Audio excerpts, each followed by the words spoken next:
Hello students, ABC morning classes की तरफ से आप सभी को गुड मॉर्निंग। तो कैसे हैं आप सभी? मुझे उम्मीद है कि आप लोग भी बहुत अच्छे होंगे। तो देखिए, हम लोग का जो ये सेशन है, हम लोग का जो पार्ट 8 सेशन है, और इसमें हम लोग बात करेंगे क्लास 9 के केसी सिन्हा के बुक से, जिसमें हम लोग अब हम लोग रियल नंबर के सभी संख्याओं, जितने भी जरूरत संख्याएँ हैं, उन सभी संख्याओं को हम लोग देख लिए हैं। अब आते हैं पॉइंट ऑफ रियल नंबर, यानी कि रियल नंबर को अब इसके बढ़िया से डिफाइन करेंगे और इसमें लिखेंगे हम लोग को कि इसका दशमलव प्रसार भी इसमें इसी वीडियो में हम लोग देख लेंगे। तो चलिए हम लोग कोई ना देर करते हुए अपने क्वेश्चन पे आते हैं और हम लोग अपने टॉपिक पे आते हैं। यदि आप लोग इसके पिछले वाला वीडियो नहीं देखे हैं, लेक्चर नहीं देखे हैं, तो आप लोग प्लेलिस्ट से जा कर के इसके पिछले टोटल हम लोग 7 वीडियो बना चुके हैं। तो प्लीज़ आप लोग उन सभी संख्याओं के बारे में अच्छी तरह से देखें, समझें, ताकि जो हम लोग का ये जो कंसेप्ट है आप लोग को समझने में बहुत आसानी हो। तो चलिए हम लोग बात करते हैं रियल नंबर के बारे में। तो रियल नंबर के बारे में हम लोग कितने बार देख चुके हैं डेफिनेशन, हालांकि इस बार भी देख लेते हैं। तो क्या है, द परिमेय और अपरिमेय संख्याओं के समूह को क्या बोलते हैं? वास्तविक संख्या बोलते हैं। इसमें क्या बोला है कि परिमेय और अपरिमेय संख्याओं के समूह को क्या बोलते हैं? वास्तविक संख्याएँ बोलते हैं। अर्थात सभी परिमेय और अपरिमेय संख्याओं का संग्रह वास्तविक संख्याओं का समुच्चय कहलाता है। यानी कि सभी अपरिमेय और परिमेय संख्याओं का संग्रह जो होता है उसे क्या बोलते हैं? वास्तविक संख्याओं का समुच्चय कहलाता है। वास्तविक संख्याओं का समुच्चय किससे सूचित किया जाता है? तो वास्तविक संख्याओं के संग्रह के समुच्चय, वास्तविक संख्याओं के समुच्चय को किससे सूचित किया जाता है? तो आर से सूचित किया जाता है। किससे? तो आर से सूचित किया जाता है। अब देखिए इसमें क्या बोला गया है कि वास्तविक संख्या को संख्या रेखा पर प्रदर्शित किया जा सकता है। यानी कि रियल नंबर को हम लोग नंबर लाइन द्वारा हम लोग दिखा सकते हैं, यानी कि रिप्रेजेंट कर सकते हैं। अब देखिए इसके बाद हम लोग का अगला एक और टॉपिक है, क्या है कि दो वास्तविक संख्याओं के बीच, यानी कि दो वास्तविक संख्याओं के बीच अनगिनत परिमेय संख्या या अपरिमेय संख्या या वास्तविक संख्याएं हो सकती है। यानी कि दो वास्तविक संख्याओं के बीच अपरिमेय संख्याएं, वास्तविक संख्याएं, नेचुरल नंबर, होल नंबर, ये सभी संख्याएं क्या होगी? तो अनगिनत रूप से होती है। अर्थात हम कह सकते हैं कि जो इस प्रकार से हम लोग का सभी जो इसके पिछले वाले जो भी हम लोग नंबर देखें, उन सभी नंबर को लेते हुए हम लोग क्या करें, एक तरह से देखें तो हम लोग के एक नमूने की तरह है। क्या है इसमें से? तो इसको बोल सकते हैं N subset W subset Z subset क्या है? क्यू है, और इन सभी सबसेट का क्या है? आर है। यदि आप लोग सबसेट को नहीं समझते हैं तो आप लोग इसे क्या कह सकते हैं हम लोग कि एन जो है क्या है? एन उप समुच्चय है, यानी कि इसका हिंदी होता है उचित समुच्चय, प्रॉपर सबसेट इसको बोलते हैं। क्या बोलते हैं? Proper subset. तो इसको बोल सकते हैं कि N proper subset of W, और इसी तरह से बोल सकते हैं W proper set of Z, इस तरह बोल सकते हैं Z proper set of Q, इस तरह से बोल सकते हैं Q proper set of R. तो यदि आप लोग इस तरह से नहीं समझ पाते हैं तो आइए हम लोग इस परिभाषा के अनुसार देख लेते हैं। हालांकि जो ये प्रॉपर सेट है या सेट है, ये क्लास हम लोग 11th का पहले ही चैप्टर में हम लोग सेट के बारे में पढ़ना है। उसमें सेट के बहुत से डेफिनेशन होती है, बहुत से प्रकार होते हैं सेट के, तो वो सब हम लोग क्लास 10th 11th में देखेंगे। हालांकि हम लोग तभी तो 9th क्लास में हैं, तो 9th क्लास के अकॉर्डिंग हम लोग देख लेते हैं। तो चलिए हम लोग 11th क्लास से थोड़ा सा एक डेफिनेशन उठा कर लाए हैं, ताकि आप लोग उचित उप समुच्चय को अच्छी तरह से डिफाइन कर सकते हैं, समझ सकते हैं, और इसका मतलब भी समझ जाए, ताकि आप लोग को कोई भी इस तरह से संबंधित कोई भी क्वेश्चन आए तो आप लोग उसको सॉल्व कर लीजिएगा।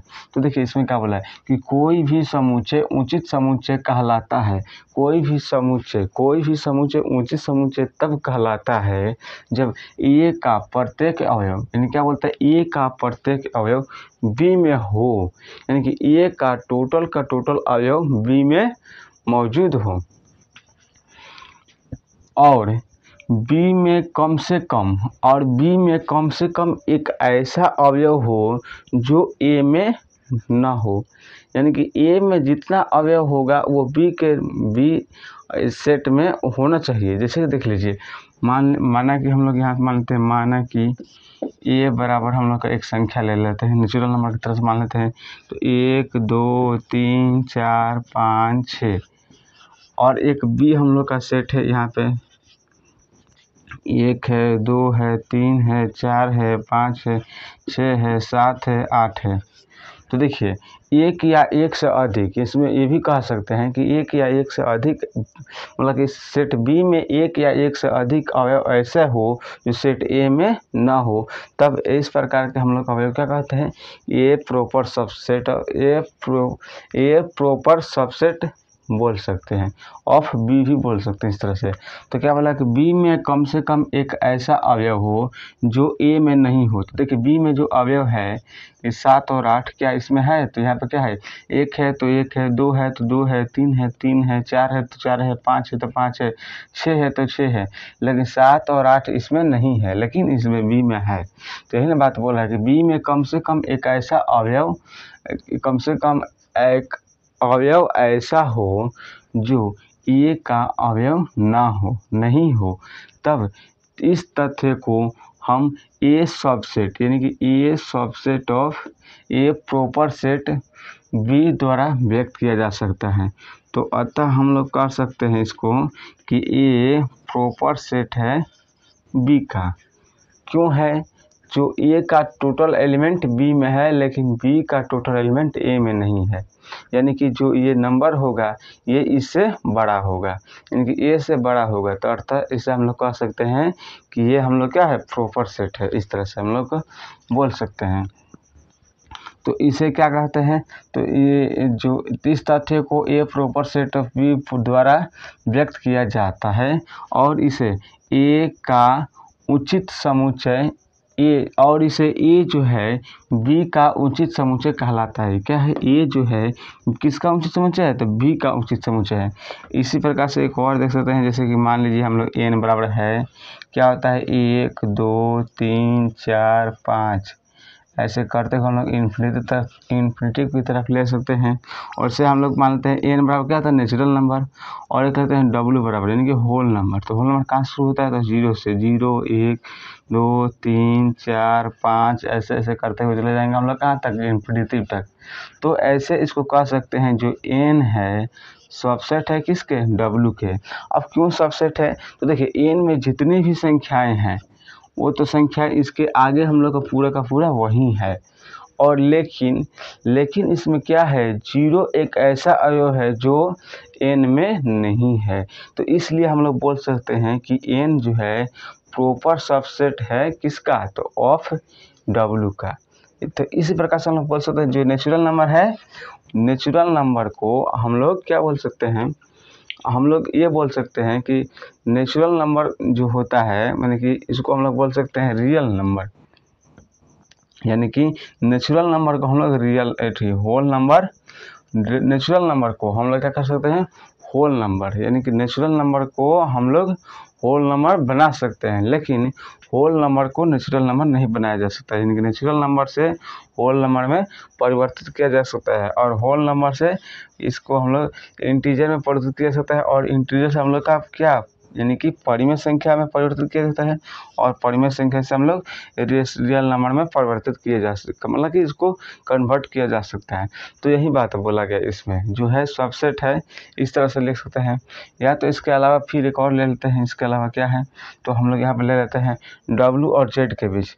तो W बराबर हम लोग क्या होता है, यहाँ से देख लीजिए 0 1 2 3 4 ऐसे करके होता है, लेकिन जो Z हम लोग होता है क्या होता है, माइनस इन्फिनिटी से क्या होता है, -2 -3 -4 माइनस, यहाँ पे लिखते हैं -3 -2 -1 0, फिर क्या होता है 1 2 3 4 ऐसे प्लस इन्फिनिटी की तरफ होता है।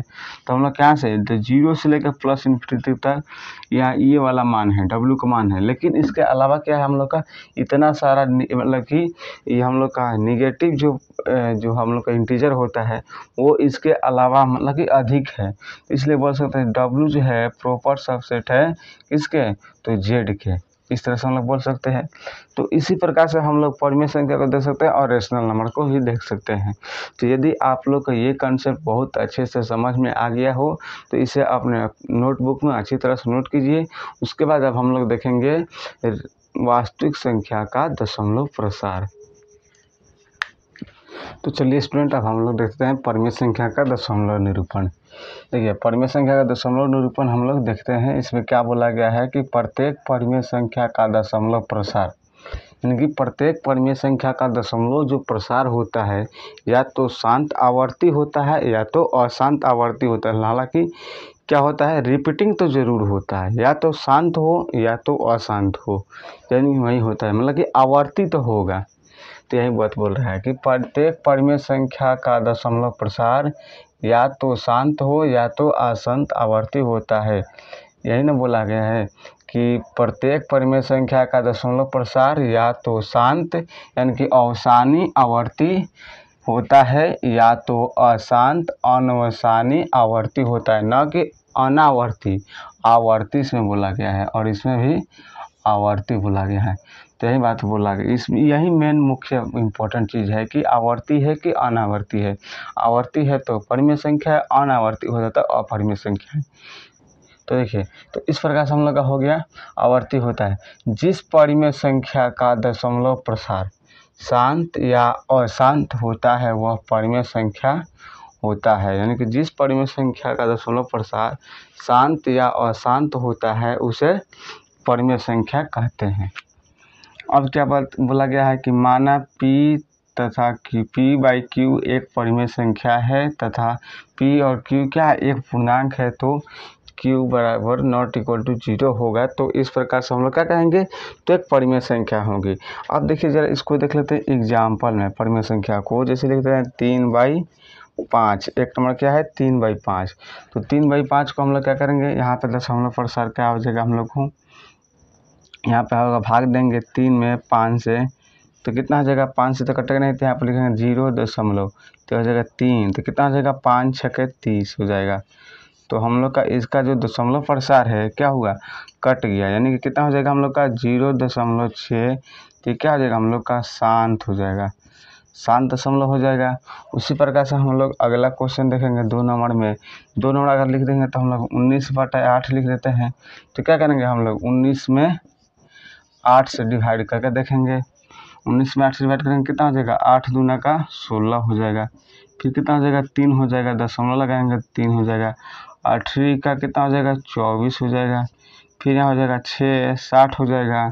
तो हो जाएगा 8 7 56 हो जाएगा, यहाँ पे 4 हो जाएगा, तो यह 0 हो जाएगा। तो 8 5 40, तो यानी कि इसका जो दशमलव प्रसार हुआ कितना हुआ 2.375। तो कौन सा दशमलव है, तो हम लोग का शांत दशमलव है, शांत दशमलव है। तो या तो हम लोग एक और तरीका से यहाँ से भी देख सकते हैं 3 नंबर में क्या है 5/11 है और 5/16, 5 इसको हम लिख देते हैं 16 लिख देते हैं। 5/16 में क्या क्या करेंगे, 5 लिख देंगे, यहाँ पर लिख देंगे 16, 16 से नहीं कटेगा तो यहाँ पर 0 दशमलव लगाएंगे तो 0 हो जाएगा। 16 चौके 16 3 48 कर देते हैं, तो यहाँ हो जाएगा 48 से हो जाएगा 20, 16 एकम 16 हो जाएगा, कितना हो जाएगा 4 हो जाएगा, तो 40 हो जाएगा। 16 दूना का 32 हो जाएगा, 16 दूना का 32, तो कितना हो जाएगा यहाँ पे हम लोग कटेगा तो 8 हो जाएगा। 16 5 80 हो जाएगा, तो हम लोग का यहाँ पे कट जाएगा। तो इसका जो दशमलव प्रसार हुआ कितना 0.3125, तो इसका दशमलव कितना हो जाएगा हम लोग का, ये हो जाएगा 0.3125। तो कैसा दशमलव है, तो हम लोग का शांत दशमलव है, तो शांत दशमलव होगा। फिर उसी प्रकार से हम लोग देख लेते हैं कि एक और क्वेश्चन को हम लोग यहाँ पे देख लेते हैं। जैसे कि मान लीजिए हम लोग 3/25 लेते हैं, यहाँ पे देख लीजिए। तो यहाँ पे अगर मान लीजिए हम लोग 4/7 को लेते हैं, 4/7 को, तो देखिए यहाँ से कैसे हो जाएगा। तो यहाँ क्या करेंगे हम लोग, इसको 4 को यहाँ पे लिखते हैं, 7 को यहाँ पे लिखते हैं, तो कितना हो जाएगा 0 दशमलव, तो ये कितना हो जाएगा 7 5 35 हो जाएगा। यहाँ 5 आ जाएगा, 50 हो जाएगा, 7 सते 49 हो जाएगा। फिर यहाँ पर जाएगा 1 और 10, 7 एकम कितना हो जाएगा 7 हो जाएगा। फिर आएगा 3 आ जाएगा 30। फिर कितना हो जाएगा 7 चौके 28 हो जाएगा। फिर कितना आएगा हम लोग का 28 है, तो यहाँ 2 आ जाएगा, 0 हो जाएगा, यानी कि 20 आएगा। इस प्रकार से तो यहाँ पर हम लोग कर देते हैं। तो देखिए अब 20 आ गया है, यहाँ पे 4 बन के हैं, 7 चौका 28, तो 20 हो गया। 7 से करना है तो कितना हो जाएगा यहाँ पे, तो इसमें करेंगे 7 7 दूना का 14 हो जाएगा। इस प्रकार से 14 हो गया। फिर कितना हो जाएगा हम लोग का 14, यहाँ पर 6 हो जाएगा, तो 60 हो जाएगा। तो यहाँ 7 8 है 56 हो जाएगा। फिर कितना हो जाएगा यहाँ पे 40 हो जाएगा। तो कितना हो जाएगा 7 5 35 हो जाएगा, 7 5 35 हो जाएगा। तो यहाँ हो जाएगा 35, फिर आ जाएगा 5 0 40 50 हो जाएगा। देखिए फिर यहाँ पे क्या है कि क्या लिखेंगे 7 7 49 लिख देंगे, 7 7 49 हो जाएगा। फिर यहाँ कितना आ जाएगा 1 आ जाएगा, 10 हो जाएगा, तो 7 एकम 7 लिखेंगे। फिर कितना हो जाएगा 30 हो जाएगा। तो देखिए दशमलव के बाद कितना होगा 5 7 1 4, 4 के बाद क्या है 2 8, यानी कि 2 8। फिर क्या है 5 7 1, यहाँ पे 5 7 1 हो जाएगा। तो इसका अगर दशमलव प्रसार निकाले 4/7 का, तो यहाँ पर दशमलव प्रसार क्या हो जाएगा 4/7 का। यहाँ पर दशमलव प्रसार क्या है हम लोग का, यहाँ पे लिख देंगे। तो कितना हो जाएगा हम लोग का, यहीं पे लिख देते हैं इसका दशमलव प्रसार कितना हो जाएगा। तो 0.5714, इसको मिटा देते हैं।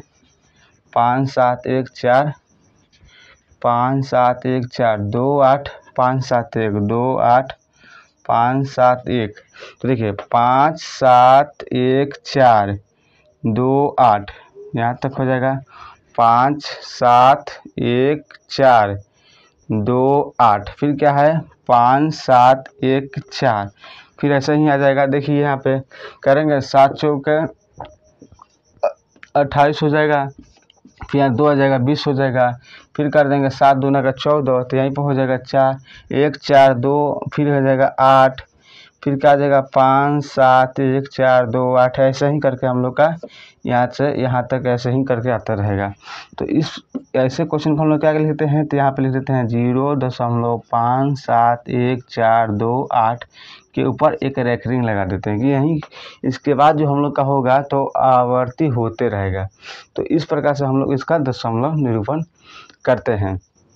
तो आप लोग इसे यहाँ तक आप लोग नोट कीजिए। उसके बाद हम लोग इसको मिटा करके हम लोग ये जो है शांत और अशांत, ये हम लोग का जो ट्रिक है, इसको हम लोग ट्रिक का हल, हालांकि ये भी एक मेथड है कैसे हम लोग देख सकते हैं डायरेक्टली कि शांत है या अशांत है बिना भाग की। तो आप लोग पहले इसे आप लोग अपने नोटबुक में अच्छी तरह से नोट कीजिए, उसके बाद हम उसको देख लेते हैं।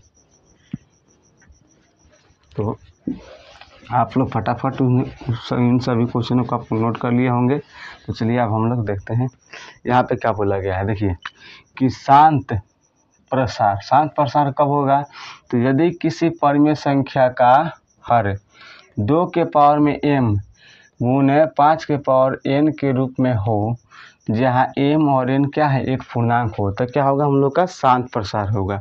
अगर यदि क्या बोला, यदि किसी परिमेय संख्या का हर 2 के पावर m गुने 5 के पावर n के रूप का नहीं हो, तो क्या हो जाएगा हम लोग का अशांत कहलाएगा। यानी कि 2 के पावर में m और 5 के पावर में n होगा तो शांत, और नहीं होगा तो अशांत हो जाएगा।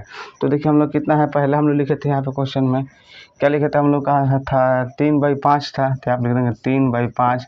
फिर क्या हम लोग का 19/8 था, तो 19/8 देखें। फिर हम लोग क्या है 5/11 है, 5/11 देखे थे। फिर क्या हम लोग का 7/16 था, 7/16 देख लिए। फिर हम लोग क्या है 3/25 है, तो 3/25 देख लिए हैं। फिर हम लोग क्या लिए हैं एक 4/7 लिए हैं, तो यहाँ पे लिख देते हैं 4/7। यहाँ पे ले लेते हैं कितना 4/7, ये एक हो जाएगा 2 1 2 3 4 5 गो, एक 6 है, तो यहाँ पर हम लोग लिखते हैं 6 नंबर में।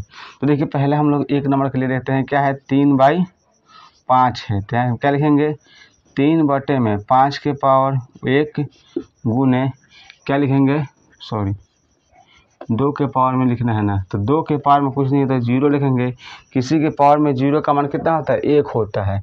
गुण है कितना है, 5 के पावर में n है, तो 5 के पावर में क्या लिखेंगे, 1 लिखेंगे। तो देखिए 2 के पावर 0, 5 के पावर 1, तो ये हम लोग का क्या है, ये हम लोग का ये रूल हम लोग का पालन करता है, तो इसलिए हम लोग क्या हो जाएगा, ये हम लोग का शांत कहलाएगा। उसी तरह से हम लोग का अगला क्या है, 19/8 है, तो 19/8 को क्या करेंगे हम लोग, तो लिख देंगे 19 बटे में 2 के पावर में 3 लिख देंगे, गुने 5 के पावर में 0 हो जाएगा। 2 के पावर 3 का मान कितना होता है, तो 8 होता है, और 5 के पावर 0, तो यानी कि हम लोग का ये जो फॉर्म है ये हम लोग का फॉर्मेट में आ रहा है, तो ये हम लोग क्या हो जाएगा, ये हो जाएगा शांत दशमलव।